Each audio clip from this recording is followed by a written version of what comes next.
Hello everyone, Levrak here of DefensorArtz TV, and we are playing Katawa Shoujo Part 11. No?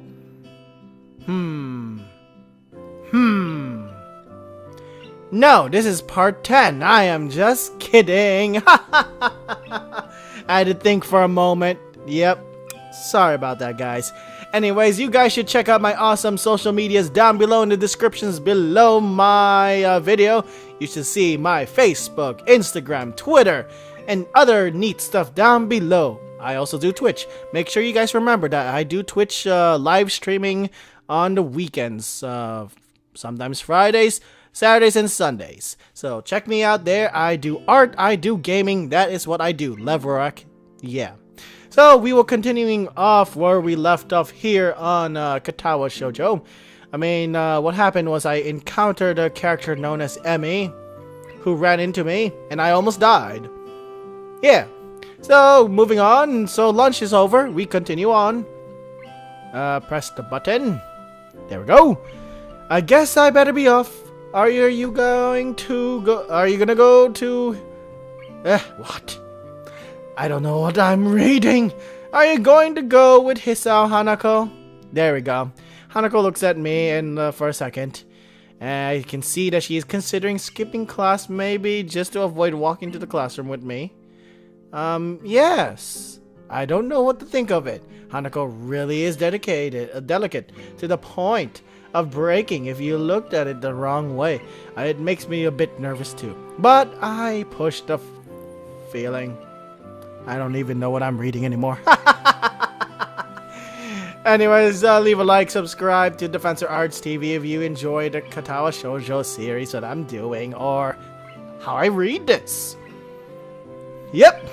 So trying to act as natural as I can. So we continue. We should hurry then. Class already started by the sound of it. Lily gives a nod in farewell as she bends down to take her cane, Hanako and I filing out before her. My throat is kind of dry, so we will get a drink. So make sure if you love water, of course you love water, leave a like and subscribe to this video. We walk quickly down the empty halls to our respective class. As we reach the door to Lily's 3-2 classroom, she turns towards me. Whee! Hisao, thank you for sharing lunch with us today.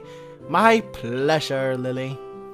And I go to Hanako, and with that, we part ways. Lily entering her classroom and leaving Hanako and me to go off to our own. She's still looking like she wants to run away. So, you really want to go back to class now? Yes. Okay then, off we go! I feel like I should say something more to her, but it's hard to come up with something, anything good and appropriate and safe. Yeah.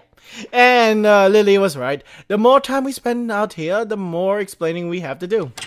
I open the door, rear door to the class to walk in. Teacher looks up at me and opens his mouth to say something. However, as Hanako follows me in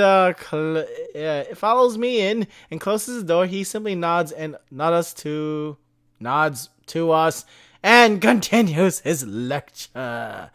This is the third time that Hanako has had her truancy practically ignored.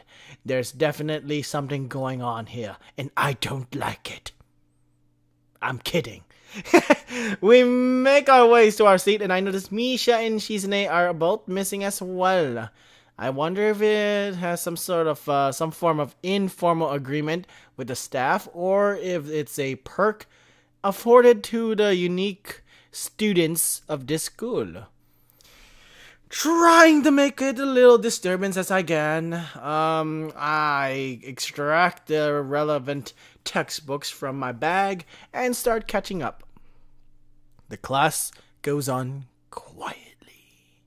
Teacher seems like an okay person, despite the weird first impression I got, and the material is relatively interesting. However, the way he teaches is really bizarre. It's as if he expects that everyone is a natural genius. When the final bell sounds, I finally...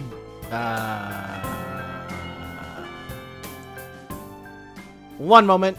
Okay, I finally realized there is still a lot of time left in the day, and I'm left wondering what to do.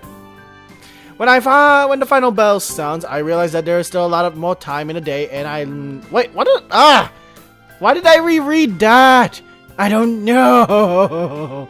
It's odd that the hospital had to be 24 hours a day for free time, but here filling the considerably shorter hours feels different.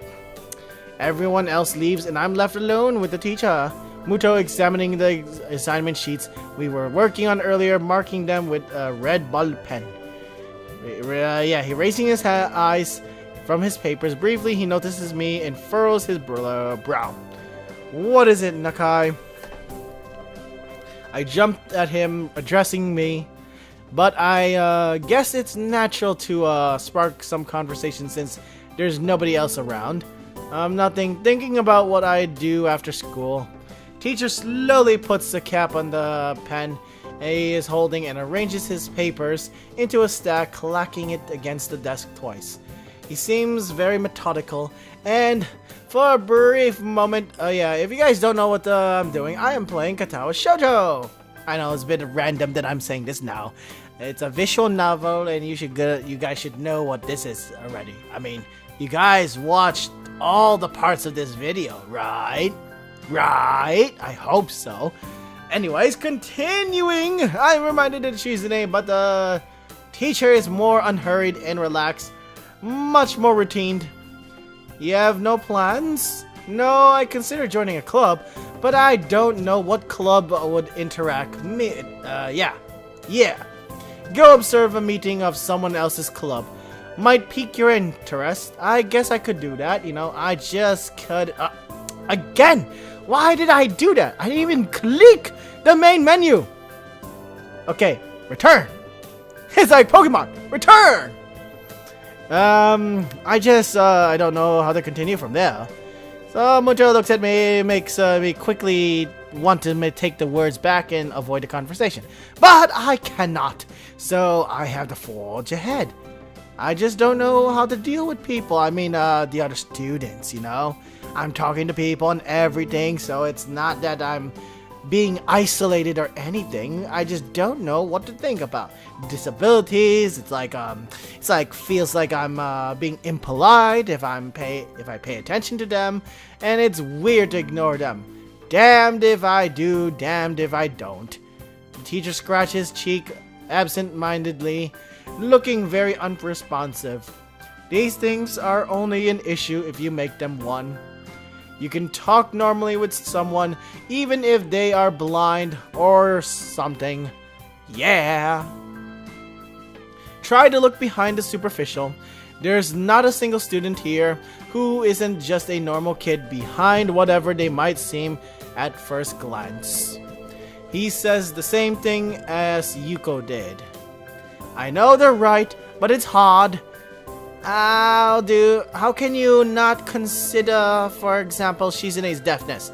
When the only way to communicate with her is to talk through Misha or Hanako. It's not like you can ignore her face, but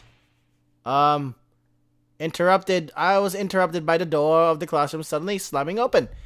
Teacher! Misha crashes in.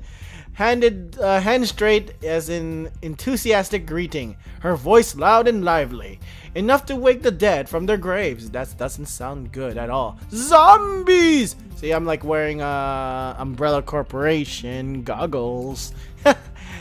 Bouncing steps, hands energetically, swinging with the rhythm. Muto, visibly dismayed at the interruption, and Misha in general, slumps in his chair. Mikado! Stop it! I keep going in the I don't know how I do that. Okay. Misha stops in her tracks and looks around cluelessly, as if she's sensing from his tone that something's wrong, but has no idea what. Yes? We have talked about volume control before. Yes! But she doesn't lower her voice at all, and the teacher just rubs his eyes. So what is it? We need help. We are running out of supplies for the festival stands. This is a distress. She waves a pink slip of paper she's holding around. So, go get more supplies from the art room. What's the problem with that? Plywood. Plywood is always a problem. Last time we wanted more, there was only a little. But that time we just took it all and went with that. Now there's like none left there. So, do you know where there is some? I don't understand. How would I know? Shi-chan, I mean, the president thought that that a teacher would know if there is plywood. Was she wrong? Muto looks like in great pain, frowning with his entire essence, and Misha doesn't get it at all. Looking at the both of them, communication is terrible. Like looking at a man being tortured by a drill. That's very descriptive. Like being tortured, the drill to the head, skull open while blasting pop music at full volume at the same time. I'm afraid I have no idea if there is any plywood in the school, let alone where it would be if there was any. What should I do? Perhaps, excuse me about that. Try find Mr. Nomiya. I'm quite sure he know where to find everything you need. You have to pry them from his cold, dead hands, but that's a different matter. I can actually, I didn't know that. I could actually, use my keyboard to control this. I forgot I could do that. I don't have time. We are so busy. She holds her hand with both of her hands. She holds her head with both of her hands. Holds her hands with both of her hands. Somehow.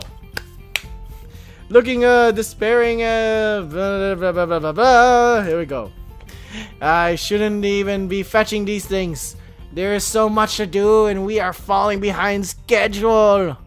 Muto looks at her gravely and suddenly smiles. Smiling doesn't really fit his face. I think it's better if he doesn't. I wonder if you could get some temporary help. Uh-oh.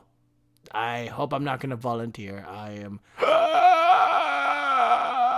He's looking at me! He switches and stares at me, focusedly with hard expressions, and says, go make some friends. And I go like, oh, crap.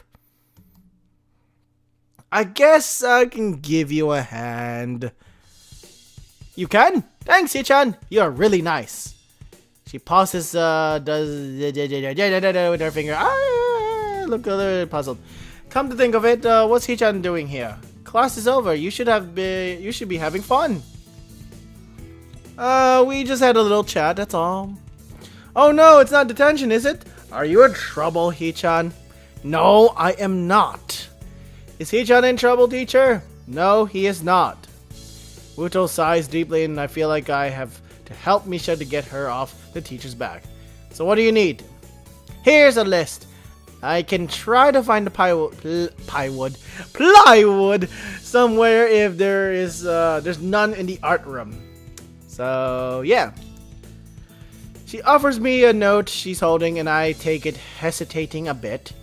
I said I help you, but this has no implications on whether I'm joining the student council or not. Aww. Still thanks, Ichan. Try to be quick, and we are still we are in the stall building streak now. We must hurry, hurry, hurry. She bounces off the classroom, leaving me and the teacher looking at each other with something that feels like a silent agreement. Well, there you have it, Nakai. You have something to do now. Enjoy. Please don't sound so smug, I say. Looking at the list of number of items ranging from paint to plywood, all written in with small, neat handwriting, that is undoubtedly Shizune's. I heave a sigh. I'll be going then. Waving the long list limply at the teacher, I exit the hallway. The classroom's closets to ours are designated belongings to Class 3-1 and Class 3-2. On the right side, the 3-4, on the left side, and 3-9. I don't know, I'm just joking. Further down the corridor, there's still identical doors of rooms, and I didn't think they used to be for classrooms. I guess the auto room is not a classroom as such. I carefully opened the door and peeked in. It's a classroom, but seems rather badly kept. Or not in use. Am I in the right place? I ask myself. The desk and chairs all around the room, and a thin layer of dust settled on them. There are some easels in the corner, so at least this looks like the right place. The room is flushed in sunlight from the big windows, shadows creeping all over the desks. Specks of dust are dancing in the stagnant air, making the beams of light almost visible. Jokingly, I call into the empty room. Anybody home? Something catches my eye and I stop mid-sentence. Sitting on the desk is a short-haired girl, curiously wearing a boy's uniform. With a fork between her toes, a morsel of food stuck firmly on the end. This odd way of dining seems to be caused by her apparent lack of hands, but her presence here is that takes me aback even more. How did I miss her before? She's sitting in a corner, very still, but I still somehow took her as part of the furnishing or a statue at first glance. I'm not being too observant today at all. So the girl seems to be frozen in place, staring at me with huge eyes like a rabbit in headlights. She's staring at me, her mouth wide open, ready to accept the fork. I'm staring at her, my mouth wide open, suddenly remembering I didn't finish my sentence and trying to think what I should do. This weird stalemate keeps us both stunned into silence, punctuated only by the wall clock ticking rhythmically. Hello. The girl stuffs the forkful in her mouth and now staring at me expectantly while chewing. This is a bit awkward. Hello, I was told to pick up some supplies here for some festival stalls, I think. I didn't think there would be someone here. There isn't, that's why I came here too. She picks up another forkful. Doesn't that mean you're in here then? She raises her eyebrows as if she's suspecting my observation was false. You are pretty observant. I guess it does, but who are you? This girl is pretty straightforward, isn't she? I'm Nakai. No, I am Lavrak. I just transferred here on Monday. I'm Rin Tezuka Rin Tezuka. I won't shake hands with you, but at least we know who we are now. That's very nice. Her deadpan manner of talking makes it hard to determine whether she's joking about shaking hands or not. It kinda bothers me joking about these matters. Doesn't it feel appropriate at all? Well, I'm trying to figure what's appropriate and whether this girl is. She seems to have lost interest in me and now gazing yearningly back at her food. Can I continue my lunch? If you don't mind, I won't mind you. If you need anything, if you need to get your stuff, the supplies are at the back. Go right ahead. But lunch? School's already over for the day. What word would you use then? There is no word for a meal you eat after lunch, but before dinner, right? It bothers me very much too, but I don't really know what I should say. I don't think you're supposed to eat a meal between lunch and dinner to begin with. but I'm hungry now, and my delicious boxed lunch would go to waste otherwise. I have curry, it's very delicious. With much decisiveness, Rin once again picks up the fork between her toes, and with at least as much impoliteness, she points it straight at me. So Nakai, what brings you to this place? Like I said, I was told to look for these things. No, the school, you silly goose. From outside you look fine. Is your problem inside? I come to full stop, opening my mouth, but not getting any word out. I can guess I am real good at guessing. Better than most people. Rin cuts me off before I even answer her question. Her skirt around it, somehow. I don't know which I would have done. I froze in front of this issue again.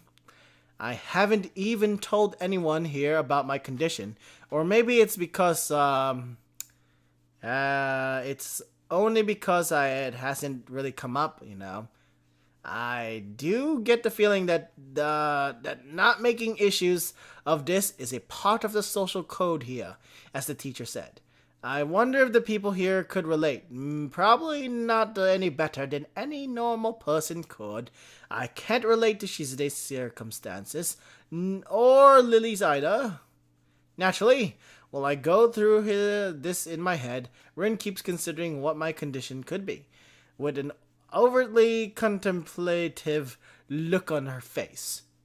She puts her fork between her lips, leaning back, looking at the ceiling as if the answer was written up there. The beam of light illuminates her face from the window side, creating a mask of dark shadow on the other side. I don't think it's anything in your head, and something in your gut would be boringly ordinary, like this lunch of mine, and less delicious. The problem must be in your pants! In my pants. Yep, in my pants. Totally in my pants.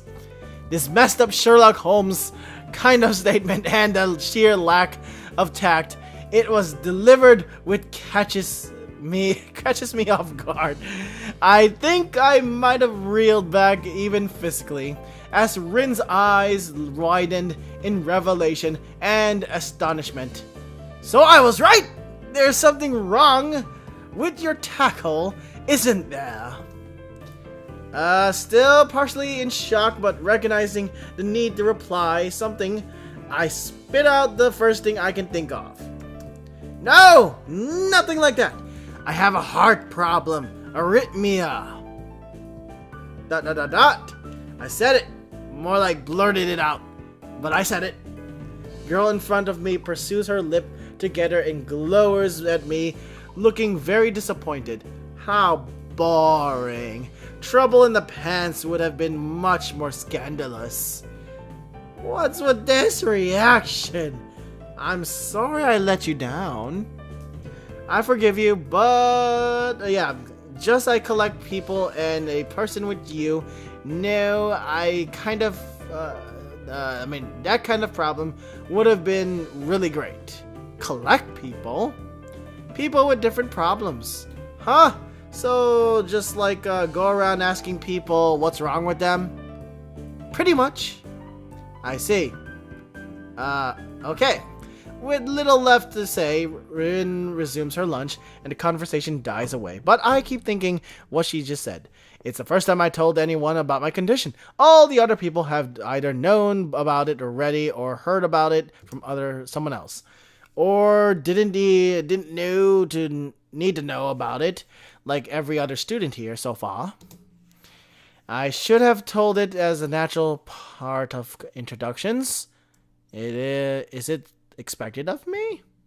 Hi, I'm Hisao. I'm Leverag. I have a very hot condition. Yeah. Totally. Peace! Is that how I supposed to go around introducing myself from now on? I guess I supposed to. As disabilities would define us, that is a disgusting thought. Or maybe Tezuka girl just has an unnatural interest in such things. Anyways, as I walked down the back room, I picked up the items on Misha's list, and chance opened to study Rin from the corner of my eye. Her hair is a burnt auburn, almost orange, and cropped short, long hair would probably be impossible with no arms. The boy's uniform and lack of arms make her look very thin, almost scrawny. She is not particularly pretty except for her murky green eyes, which flicker relentlessly from her below her short bangs, even when she eats. The distance and the shadows make it seem like they don't reflect sunlight at all, but instead absorb all of it within them like deep wells.